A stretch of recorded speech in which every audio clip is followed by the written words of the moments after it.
So if you don't know what Galaxy's Edge is, it's an entire section of Disneyland and Disney World that is entirely dedicated to Star Wars. And it's not just some gimmicky Star Wars land.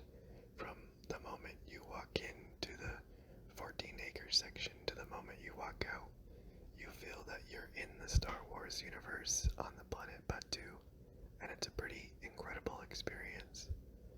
The only downside for me is that it's entirely based in the sequel era, and I greatly prefer the original and prequel trilogies, but in all honesty, even with that, it doesn't retract from the experience in the slightest, and it's still absolutely incredible, and any Star Wars fan should definitely go check it out.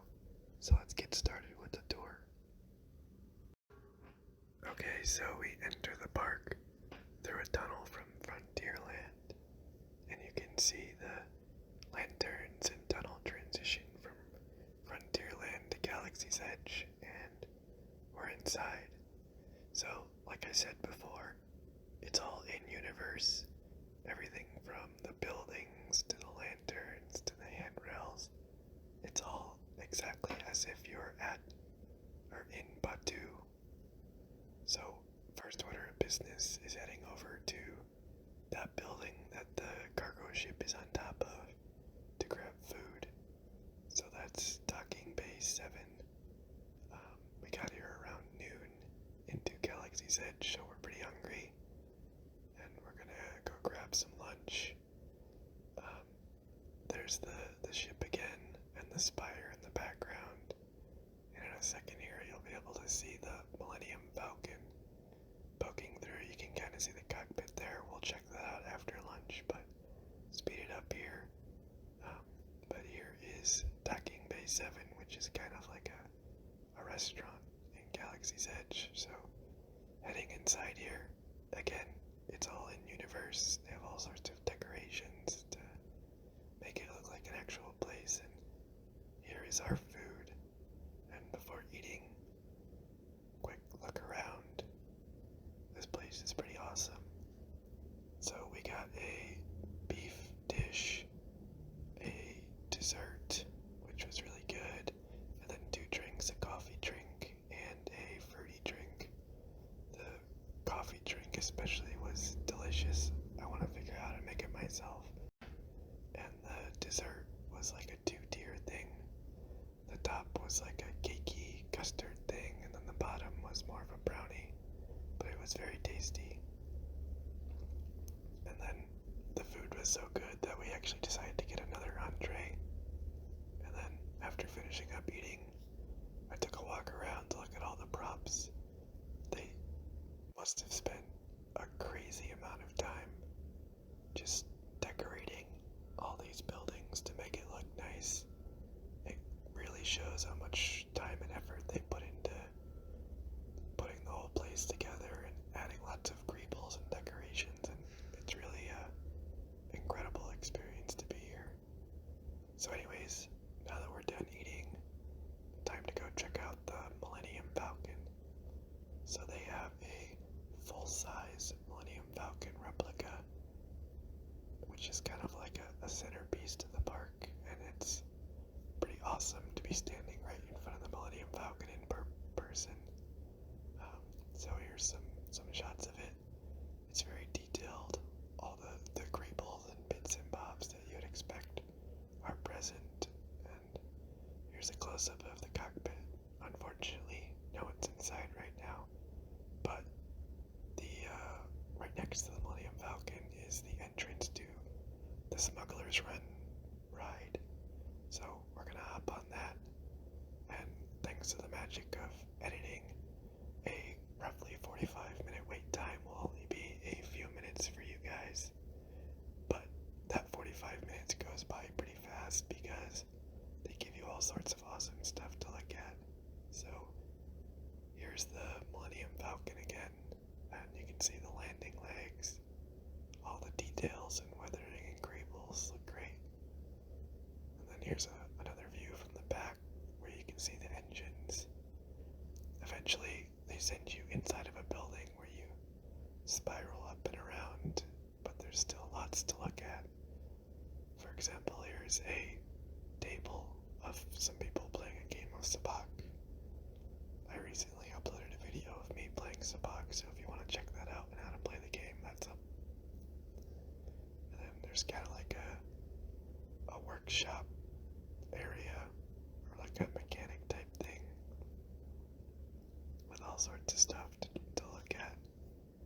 And the centerpiece of this room is sort of a speeder bike thing, and there's all sorts of interactive stuff to listen to, where there's stories, and they run tests on this speeder bike, and it lights up and moves around. It's pretty cool. They definitely keep you entertained in the queue, so it doesn't feel that long, even though it is.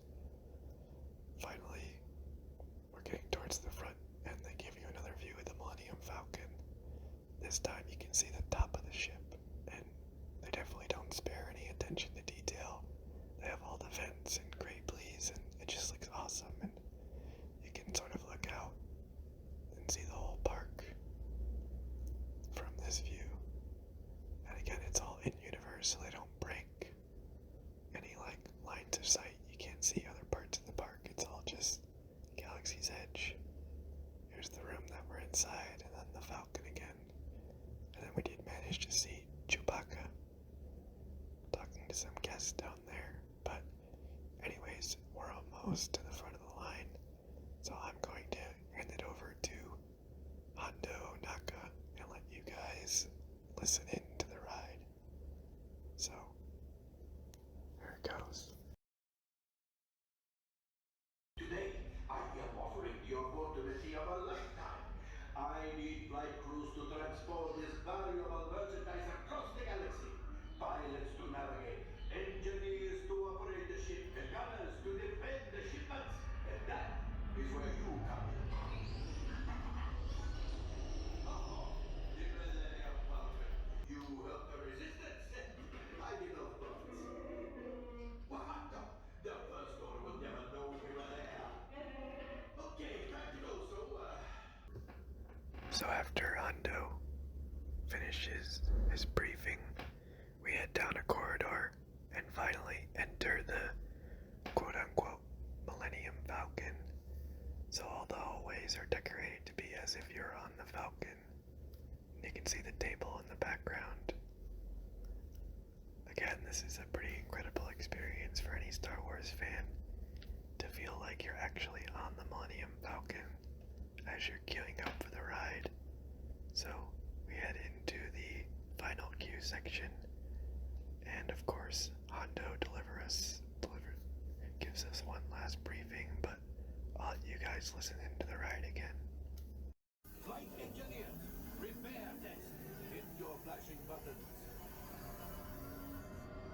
You'd better be faster when we get into real trouble. Right, pilot? Push the flashing button to take off. Pilot on the left. Move your stick to fly right and left.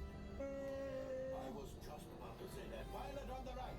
Pull back on the stick to fly up. And push forward to fly down. Now let's go get that coaxium. Right, pilot. Make the jump to light speed.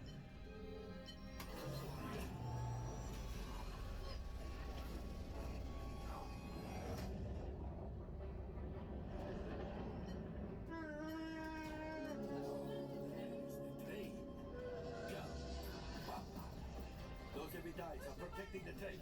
Take them out! After that train! Flight engineers, fire the harpoon! Left pilot, brakes! Well, my friends, that could have been much worse.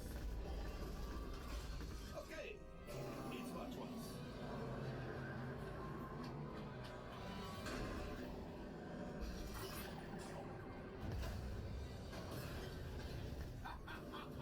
Yes, you got one. Excellent, my friends. Let's get another container of coaxium. Yes. We got the coaxium. I will grab it. You keep up to the train. Things are getting too hot. We've got to get out of here. Boost. Look.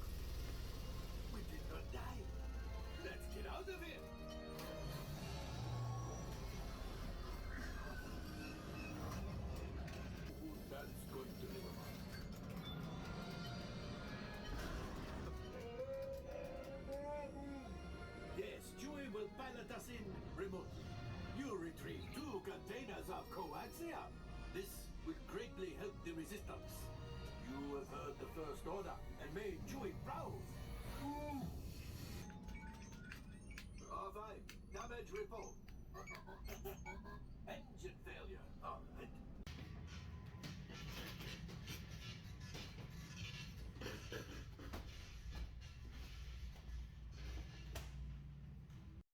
So after Smugglers Run, we decided to do some more exploring around the park and check out a few other areas. So up here is the Stormtrooper First Order area, and they have all sorts of First Order decorations and a First Order style transport ship, which is pretty cool to see. And there's also a Stormtrooper First Order style gift shop up here. Now, like I said, I'm more of a original and prequel fan than a sequel fan. Oh, and here's some Black Series figures. So this is all First Order themed. If this was Empire themed, I probably would have had a field day and bought half the store. But I decided not to get anything just because it's all First Order merch, and it's still cool to see, but decided not to buy anything.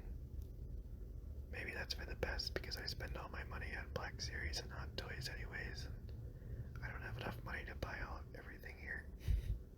But anyways, after checking out the gift shop, we went back out one last time to look at the ship, and at this point decided to head out other parts of Disneyland.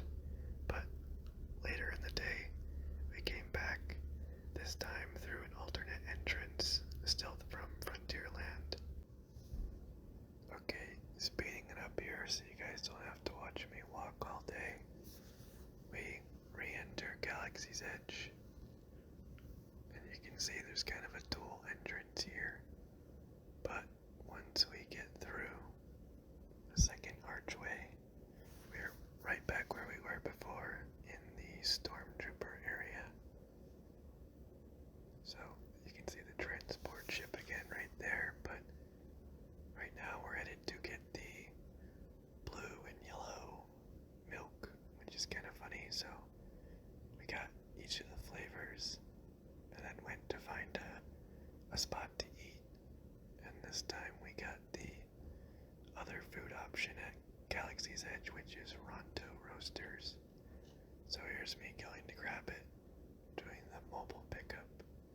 So it's in this marketplace type area, and you go up and grab the food, and then head back to your seat. So it's like a hot dog sausage wrap thing. It's actually really good, and the blue and yellow milk was also very tasty. So we sat back and ate our food while we waited for our virtual queue for Rise of the Resistance. And in the meantime, I also decided to go check out the Droid Depot. So here you can build your own custom droid. I did this last time I came to Disneyland, and I actually have a video of it on my channel, but I decided not to do it again because it's a decent amount of money. But you guys can check out all the droid stuff they have for sale. There are two other things that I didn't get to do while here. One of them is building the lightsaber. I've done that like 2 or 3 times now, and it's $200 each, so it gets a little expensive. And like I said, I spend all my money on Black Series and Hot Toys, so I try not to be too frivolous this trip. And the other thing is Oga's Candida, which is a Star Wars themed bar in Galaxy's Edge, and they have all sorts of novelty drinks, such as drinks with numbing agents that make your mouth numb. I did that a few times ago before the pandemic, and it was an awesome experience, but I didn't realize they were open until I got into the park this time, and by that time it was too late to make a reservation, so unfortunately I didn't get into Oga's Cantina, but everything else I saw. So here's a lot more droid merch, and after heading out, took a look at the most powerful character in all of Star Wars, which is of course the Gong Droid. Everyone fears its power, and some other droids that are inferior to the Gong Droid, of course.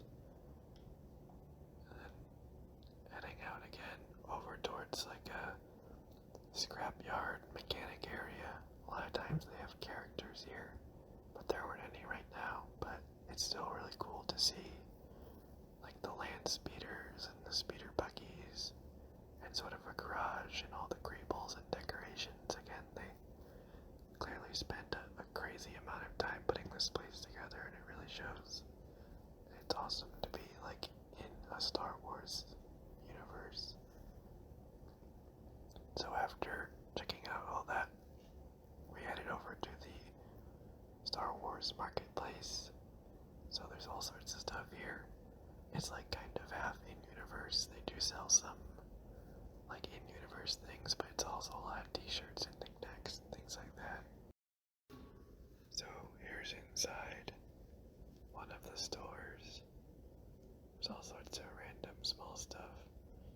I found a hat that I really liked, but I don't really wear hats, so I didn't buy it.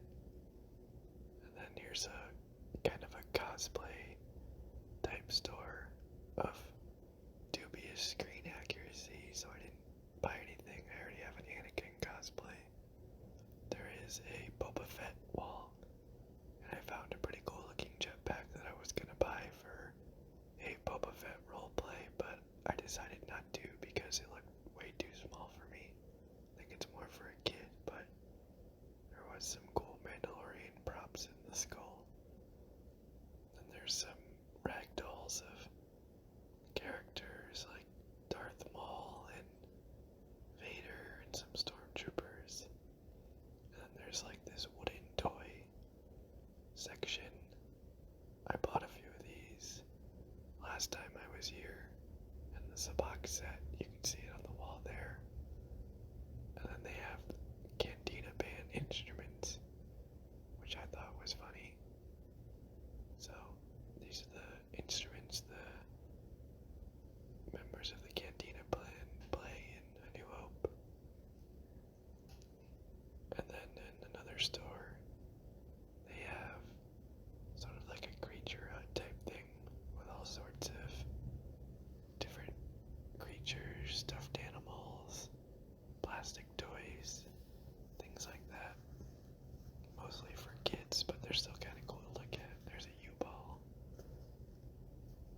Some weird alien-looking things. Stuffed animals, loath cats. So, pretty cool to just kind of look around. And there's like a rack of mini speeder bikes over there, but that's the whole marketplace. I'm gonna go out that direction in the marketplace to head towards Rise of the Resistance, since our queue time is almost here. So heading over now. You can see it labeled on the sign, Rise of the Resistance. So after a brisk walk, we show up towards the front gate area. There's an X-Wing on the left when you come in, and on the right is the entrance to the ride. We were kind of in a rush to head into the ride, so I didn't get any good pictures of the props and stuff, but I have some after we get out of the ride, so those are coming. But anyways, the queue starts outside in kind of a foresty area, but eventually you head into the caves, and there's a waterfall in a few areas you can see out before heading deeper into the base. And then there's a Gong Droid hero of the Resistance right there. And then as you wind through the cave, there's all sorts of Resistance-based props and stuff to look at along the way. Here's a rack of blaster rifles and whatnot. And then up here, there's a case full of thermal detonators, which look pretty cool. And then a huge case of all sorts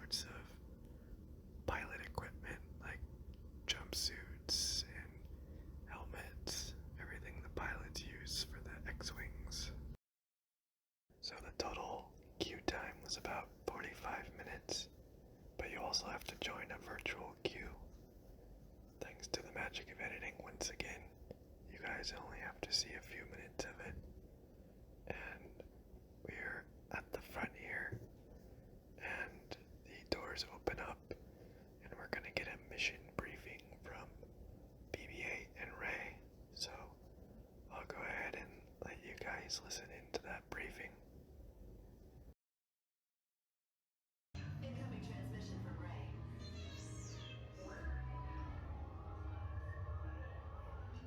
BB-8, is everyone assembled? Good. Shouldn't you be in flight prep? Recruits, thank you for joining the cause.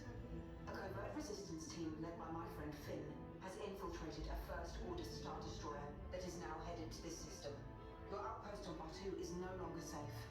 We have transports waiting to take you to General Organa's secret base on Pakara. I'll regroup with you there. Transport is ready. 9 Num and I shall personally see them delivered. May the Force be with us. Commander Poldam and a squadron of X-Wings shall escort us to the rendezvous point on Pakara. Let's get you on your way to the General. After the briefing was complete, we headed outside to get on the Resistance transport, just waiting for the doors to open. Once they open, we go ahead and board, and there's a whole experience with some motion that I'll let you guys listen into again. Engage repulsors and hold on, recruits. More ships. Launch.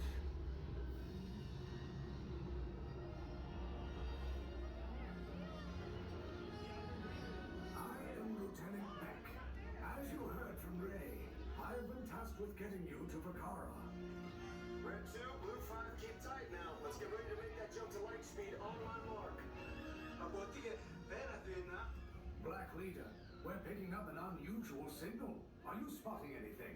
Yeah, I see it. We'll check it out. Raise the shields.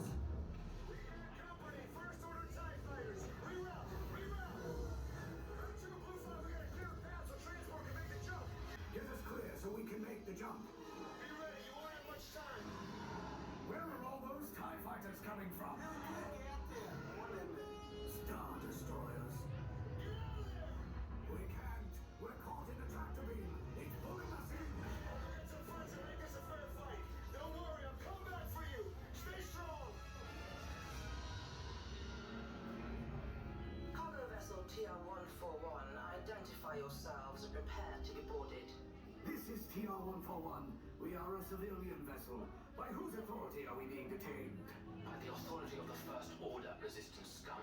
Now bring down your shields and prepare to be boarded. They'll want the location of our secret base. Tell them nothing.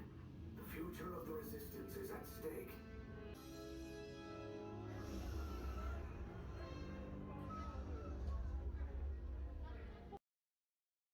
So finally, the doors open up, and the Imperial officers lead us into the Hangar Bay.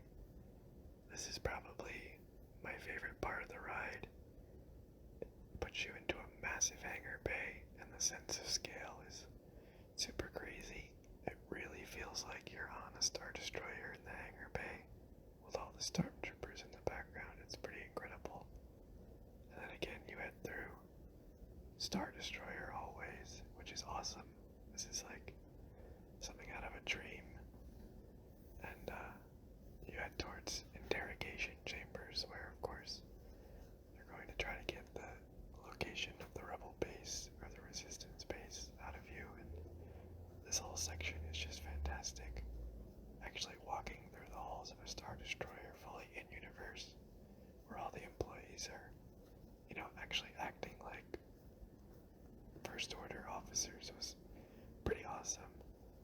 I would have loved if it was Empire themed, but that doesn't retract from the experience at all. It's still incredible. So we're just waiting to be sent into our interrogation chamber, and I'll let you guys listen into the interrogation because it's pretty cool. So without further ado, here's the interrogation. Leave us. Yes, General. Enemies of the First Order. We will soon snuff out your meager You chose the wrong side, and now you will pay.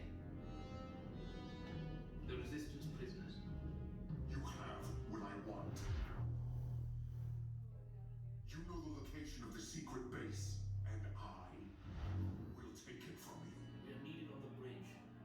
Keep the prisoners here. I will return to finish this personally. So of course the Resistance breaks you out of the interrogation room and leads you in to where the ride actually starts. So this whole experience has kind of been leading up to the ride, and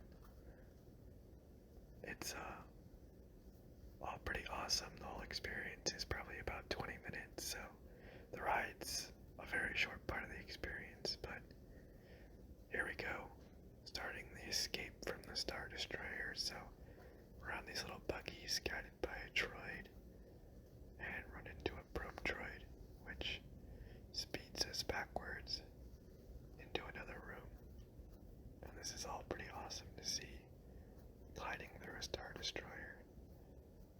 And again, this is another one of my favorite rooms right here. There are these massive AT-ATs, and there's just a huge sense of scale. They're full-size AT-ATs, and it's just, when you're there in person, it's pretty incredible. Definitely recommend the experience for any Star Wars fan. And you can see Finn back there as we head up directly into the guns of the AT-AT, which is not the best move. And they fire and have some pretty cool effects, and we somehow end up on the bridge. You underestimate their conviction. Raise the shields. Shields? I see no evidence. How brave, but ultimately hopeless. There's nowhere to run. So after speeding off the bridge, when Kylo spots us, we head into an elevator, and he manages to jump on top of the elevator and start cutting his way through the ceiling. I wish I could have audio for this part, but unfortunately there's a lot of music. So then we head into like an artillery room, and there's a massive battle happening outside. And all the artillery blaster cannons or turbo lasers are shooting right above your head, which was awesome. Now this room, they used to have an animatronic Kylo here. Maybe it's broken down or something, but I went a few months ago, so I'll cut that in right now because it's a lot cooler than this part. You will tell me the location of the secret base, and then I will destroy you and the Resistance. So yeah, that Kylo is definitely much cooler. Don't know why it wasn't here this time, but anyways, here we headed into a drop portion of the ride where it puts you in free fall for a few seconds. You get like a weightless effect, which was really fun. And then you zoom off into like a 3D ride type thing, motion ride, and you manage to get back to Galaxy's Edge and crash land in front of some scavenger, and then car comes back out, and now you're outside. So that's the whole ride. Definitely, I've been on a lot of roller coasters, and I honestly think this is my favorite experience, just like the whole thing, out of any of them. And here's like a store at the end of the ride where you can buy all sorts of Resistance themed stuff. Again, if this was Rebel themed, I probably would have bought a lot of stuff. But here's the front entrance where you can check out some props. And then sort of a communications antenna tower thing that I thought looked cool. And then they have an A-wing, a full-size A-wing, which is awesome to see. And like I showed before, a full-size X-wing. So for now, we're gonna head out of the park again and do some other stuff, but we'll be back this evening.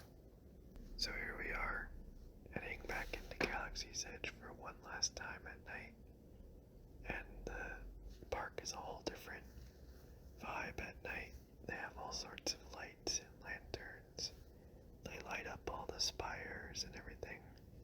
Sorry that the camera doesn't capture it super well. But anyways, I was also lucky enough to catch some stormtroopers coming out, and they interact with the audience and everyone around them. I actually got yelled at a stormtrooper once for taking pictures. Obviously, in-universe yell. He told me to put the data pad away. Here's Kylo coming out to talk to the stormtroopers as well, so it's cool that they have these little interactive sequences where characters randomly come out and you see them. Then here's more walking through the park at night. It's a whole nother experience. The camera makes a lot of it look blue, but it's more of a paley blue in person. And of course here's the Millennium Falcon at night. So, get some good shots of that. And everything around us is all lit up. There's Docking Bay 7, but anyways, we're headed over to the collector store gift shop, which is around the corner across from Docking Bay 7. So here it is. There's Docking Bay 7. Heading in the front door here. There's some cool artwork. This is a lot of collectibles. There's a Jedi journal right there that I actually ended up buying. And some other stuff, some more robes. There's a Jedi gear set, which I bought for my Anakin cosplay with the intention of weathering it and making it look nice. A whole wall of holocrons. I already have the Sith one, and I actually bought the Jedi one. And then other Star Wars knickknacks and art pieces that you can pick up. It's all pretty expensive, but it is good. I didn't buy too much, but I did buy some stuff. There's Bad Bay stuff. There's the Caligari from Rebels. Syndulla family Caligari. There's Darth Vader's castle. A lot of Sith type stuff. Sith chalices and journals. Here's busts of some Sith. There's Palpatine and Darth Maul. Some artwork and then some robes and other Sith memorabilia. And there's a little mini Imperial officer section. And of course this store also has lightsabers. So I actually have the Darth Vader Legacy lightsaber from here. I didn't pick up another one, but as you can see, there's also the Dark Saber is now available here. So that was pretty cool to see. And this is like the in-universe guy that sells all this stuff. And we can have a look around his room. He has a lot of really cool stuff around the walls. And I also managed to spot a Phase 1 clone helmet. That's like the only prequel stuff I saw here. I wish I could have bought it. But anyways, this place is pretty awesome.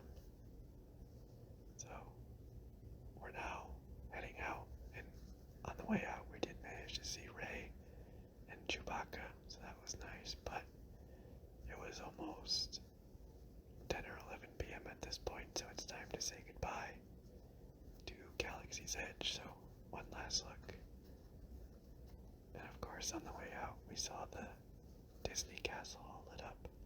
So all in all, Galaxy's Edge is an absolutely incredible experience, and I definitely recommend, if you have the opportunity to go to Disneyland or Disney World, definitely do so and check it out. So I hope you guys have enjoyed watching. Thanks a ton.